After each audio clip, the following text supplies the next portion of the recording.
Shalom adik-adik, gimana kabarnya? Wah, udah gak kerasa ya, hari ini udah hari Minggu lagi. Hari Minggu waktunya apa ya, Han? Waktunya ibadah. Nah, adik-adik, sebentar kita mau sama-sama sekolah minggu. Adik-adik yang di rumah, sekarang lepasin dulu mainannya, lepasin dulu yang lagi nonton TV. Nah, sekarang kita mau sama-sama ibadah. Kita pasang sikapnya yang baik ya, karena kita mau beribadah. Nah, sikap yang baik tuh yang gimana sih tadi? Kita mau awali ibadah kita dengan berdoa ya. Oke, nah sekarang Kisha akan pimpin untuk doa pembukanya ya.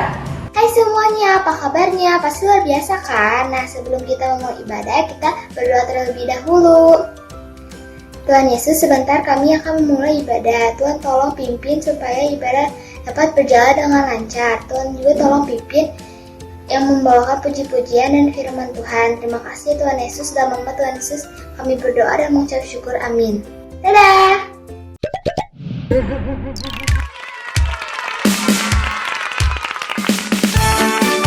Adik-adik,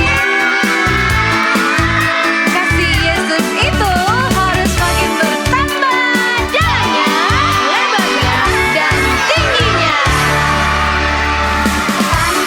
Tambah dalamnya, bertambah lebarnya, bertambah oh tingginya, kasih Yesus dalamku. Bertambah dalamnya, bertambah lebarnya, bertambah oh tingginya, kasih Yesus dalamku. Dalamnya lebih dari laut, lebarnya mengelilingi bumi, tingginya oh tinggi sekali, kasih Yesus dalamku. Dalamnya lebih dari laut, lebarnya mengelilingi bumi, tingginya oh tinggi sekali, kasih Yesus dalamku. Benar sekali, dalamnya seperti laut dan lebarnya mengelilingi bumi. Kalau tingginya tinggi sekali. Bertambah dalamnya, bertambah lebarnya, bertambah oh tingginya, kasih Yesus dalamku. Tambah terus. Tambah dalamnya, bertambah lebarnya, bertambah oh tingginya, kasih Yesus dalamku. Dalamnya lebih dari laut, lebarnya mengelilingi bumi, tingginya oh tinggi sekali, kasih Yesus dalamku. Dalamnya lebih dari laut, lebarnya mengelilingi bumi, tingginya tinggi sekali, kasih Yesus dalamku. Dalamnya lebih dari laut, lebarnya mengelilingi bumi, tingginya oh tinggi, kasih Yesus dalamku.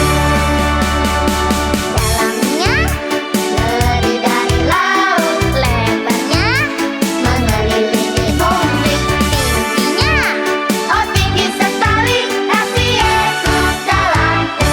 Sekali lagi. Kasih Yesus dalamku. Haleluya.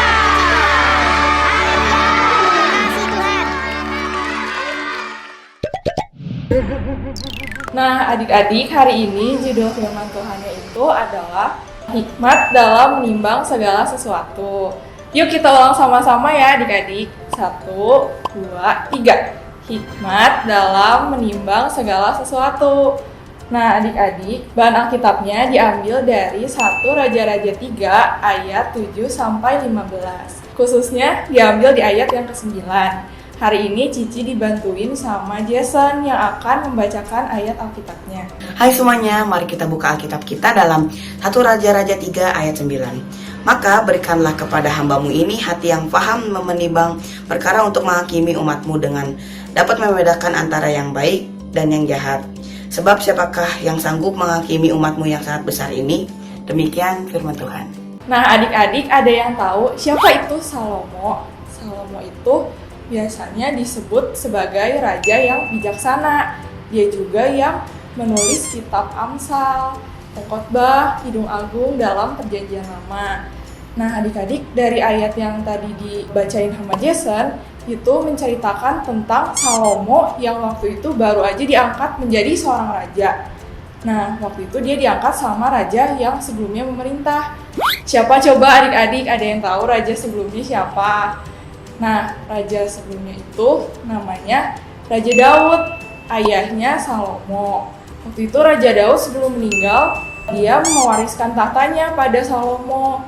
Lalu sambil menasihati juga sama Salomo biar Salomo tetap setia walaupun dia udah menjadi seorang raja. Adik-adik, waktu itu Salomo itu masih kecil dan belum berpengalaman, masih muda. Nah, bisa dibayangin ya adik-adik, waktu itu Salomo yang masih muda udah menanggung tanggung jawab yang besar banget sebagai seorang raja. Nah, waktu itu Salomo dituntut untuk mengambil keputusan yang tepat, yang bijak, soalnya keputusan yang diambil itu berpengaruh sama kehidupan rakyatnya. Nah, suatu hari Salomo itu pergi ke bukit yang namanya Bukit Gibeon. Nah, di bukit itu Salomo mau mempersembahkan korban pada Tuhan. Di sana Tuhan menampakkan diri pada Salomo melalui mimpinya. Tuhan itu bertanya, apa sih yang jadi keinginan Salomo waktu itu? Nah, Salomo waktu itu meminta hikmat untuk membedakan mana yang baik dan mana yang jahat. Nah, itu beda banget ya adik-adik sama biasanya kalau raja-raja yang baru itu milihnya pasti panjang umur, kekayaan, berkat-berkat yang lainnya. Tapi beda sama pilihan Salomo. Salomo waktu itu lebih memilih hikmat dari Tuhan. Dan pilihan Salomo itu baik di mata Tuhan. Nah, adik-adik, sebentar Cici ada gambaran nih tentang seberapa pentingnya sih hikmat dari Tuhan Yesus itu untuk kehidupan kita. Nah, adik-adik, di sini Cici punya gelas kaca. Ini tuh ceritanya adalah kehidupan dan hati kita. Nah, waktu dalam kehidupan kita, adik-adik, kita itu pasti pernah memilih kan? Nah, memilih itu antara pilihan yang baik, yang benar, atau right choice, atau bisa aja kita memilih pilihan yang salah, atau yang buruk, atau wrong choice. Kalau hati kita itu kosong, adik-adik, tidak dipenuhi oleh hikmat dari Tuhan, maka kita seringkali jatuh pada pilihan yang salah di sini.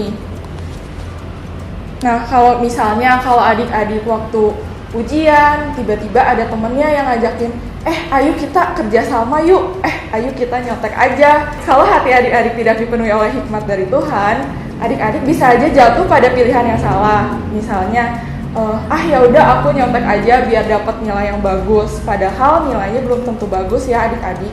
Tapi berbeda kalau misalnya kita sungguh-sungguh minta hikmat dari Tuhan Yesus, kita minta sungguh-sungguh, kita terus penuhin hati kita dengan hikmat dari Tuhan.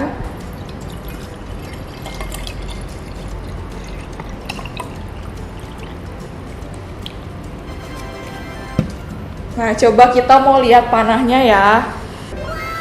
Wah, panahnya beda arah ya adik-adik, jadi ke yang right choice. Nah, begitu pula dengan kita, kalau kita minta sungguh-sungguh sama Tuhan, hati kita dipenuhin oleh hikmat dari Tuhan, maka kita itu pasti dipimpin Tuhan, dibimbing Tuhan untuk bisa mengambil pilihan yang tepat di mata Tuhan, yang benar di mata Tuhan. Kalau kita punya hikmat dari Tuhan, kita bisa menilai, kalau nyontek, kalau kerjasama waktu ujian itu perbuatan yang gak baik loh, dan Tuhan gak mau anak-anaknya berbuat curang. Nah, maka dari itu adik-adik, dari percobaan ini kita bisa belajar bahwa kalau misalnya kita terus mengandalkan Tuhan, kalau kita terus meminta dengan sungguh-sungguh hikmat dari Tuhan, Tuhan pasti berikan kita hikmat supaya kita bisa memutuskan pilihan yang tepat, yang benar di mata Tuhan. Nah, adik-adik, hikmat itu ibaratnya seperti kompas yang menunjukkan arah supaya kita itu tidak tersesat dan supaya kita itu nggak terjerumus pada pilihan yang salah, tapi sama Tuhan digiring, dibimbing ke pilihan yang benar, yang berkenan di mata Tuhan, yang sesuai dengan kehendak Tuhan. Hikmat itu juga sangat berharga adik-adik, lebih berharga dari emas, perak, dan juga permata. Nah, bisa dibayangin ya adik-adik, betapa hikmat Tuhan itu sangat luar biasa, sangat berharga. Nah, untuk itu ada dua hal adik-adik yang perlu kita lakukan supaya hikmat kita itu terus bertambah-tambah di dalam Tuhan. Yang pertama, kita perlu memahami dulu betapa pentingnya hikmat itu. Lalu kita datang kepada Tuhan dan memintanya dengan kesungguhan hati. Artinya, selain kita harus paham betapa pentingnya hikmat dari Tuhan itu, kita juga harus menjalin hubungan yang intim bersama Tuhan. Misalnya adik-adik rajin berdoa, membaca Alkitab, datang kepada Tuhan, berdoa sungguh-sungguh meminta hikmat kepada Tuhan. Nah, yang kedua, kita juga perlu memahami bahwa hikmat itu memerlukan wadah, memerlukan tempat. Maka dari itu kita harus mempersiapkan wadahnya itu terlebih dahulu adik-adik. Nah, misalnya adik-adik bayangkan kalau gelas kaca ini bocor. Nah, kalau bocor kita kan pasti kalau ngisi air, airnya percuma ya adik-adik, pasti gelasnya itu nggak akan penuh-penuh, malah justru semakin berkurang. Sama halnya juga adik-adik dengan hikmat. Hikmat itu sangat berharga. Kalau adik-adik misalnya punya barang yang berharga, pasti kan ditaruhnya itu di tempat yang udah dipersiapkan, tempat yang supaya menjaga benda berharga itu supaya aman. Nah, begitu pula adik-adik wadahnya itu adalah hati kita. Kita juga harus mempersiapkan terlebih dahulu hati kita supaya kita itu merendahkan hati untuk menerima hikmat dari Tuhan, punya hati yang setia kepada Tuhan dan juga hati yang takut akan Tuhan. Sekian adik-adik firman Tuhan pada pagi hari ini. Yuk kita sama-sama mau tutup dalam doa. Oke adik-adik, setelah mendengarkan firman Tuhan tadi, Kak Hana percaya kalau adik-adik semua pasti udah diberkati sama pemberitaan firman yang baru aja tadi dibawain sama Kak Jay. Nah, adik-adik masih ingat ya tadi tentang apa? Tentang hikmat dalam menimbang segala sesuatu. Nah, adik-adik semua, sebelum ibadah kita selesai, yuk kita sama-sama berdoa dulu. Kita pasang sikap yang baik ya, buka tangannya, kita tutup matanya, kita mau berdoa ya. Tuhan Yesus yang baik, terima kasih Tuhan untuk firman yang boleh kami dengarkan hari ini Tuhan. Tuhan, Kau yang ajar setiap kami walaupun kami mungkin masih kecil, mungkin kami juga belum mengerti Tuhan, tapi kami mau Tuhan lewat firman yang tadi kami dengarkan, Kau berikan kami pengertian sehingga kami juga boleh semakin hari semakin bertumbuh Tuhan. Kau terus perlengkapi setiap kami dengan hikmat yang daripada Engkau, sehingga setiap permasalahan, setiap problem yang kami alami dalam kehidupan kami sehari-hari boleh kami timbang, kami boleh memikirkan Tuhan apa yang baik, apa yang buruk Tuhan sesuai dengan apa yang Engkau mau Tuhan. Terpuji nama Tuhan, dan setiap kita yang udah berdoa, mari kita sama-sama katakan amin. Oke adik-adik semua, nah setelah ibadah selesai ini adik-adik jangan kemana-mana dulu ya, karena sebentar lagi kita mau sama-sama melakukan satu aktivitas. Kita mau buat yang namanya mahkota. Oke, jangan kemana-mana ya. Untuk bikin mahkota hikmat, bahan-bahan yang perlu disediakan ada kertas A4, penggaris, pensil, dan lem. Untuk kertasnya bebas adik-adik, boleh kertas kado, HVS, atau kertas yang adik-adik punya di rumah. Yang penting ukurannya sebesar HVS A4 ya. Di sini Cici pakai kertas kado. Pertama-tama lipat kertas ukuran A4 menjadi 2. Setelah itu, kita mau lipat lagi bagi 2. Lipatannya dibuka, lalu lipat seperti segitiga ke tengah garis lipatan. Nah, sisa bawahnya kita lipat ke atas adik-adik. Lalu dilipat ke atas 1 kali lagi.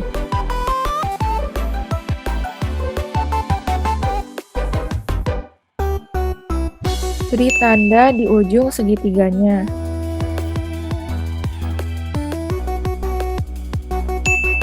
Nah, di sini Cici bikin 7 segitiga yang semuanya udah diberi tanda. Untuk jumlah segitiganya, adik-adik bisa sesuaiin sama ukuran kepala adik-adik ya. Kemudian tempatin garis tandanya di tengah-tengah garis lipatan, lalu masukin ke dalam.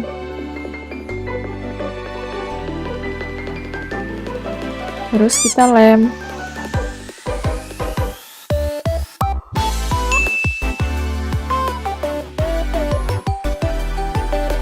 Kalau semuanya udah dilem, adik-adik lem kedua ujungnya.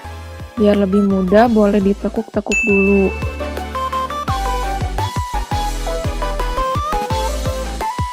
Nah, jadi deh mahkota hikmatnya. Adik-adik, hikmat dari Tuhan itu sangat berharga dan akan menjadi mahkota kemegahan dan kehormatan. Selamat mencoba adik-adik. Happy Sunday. Jesus bless you.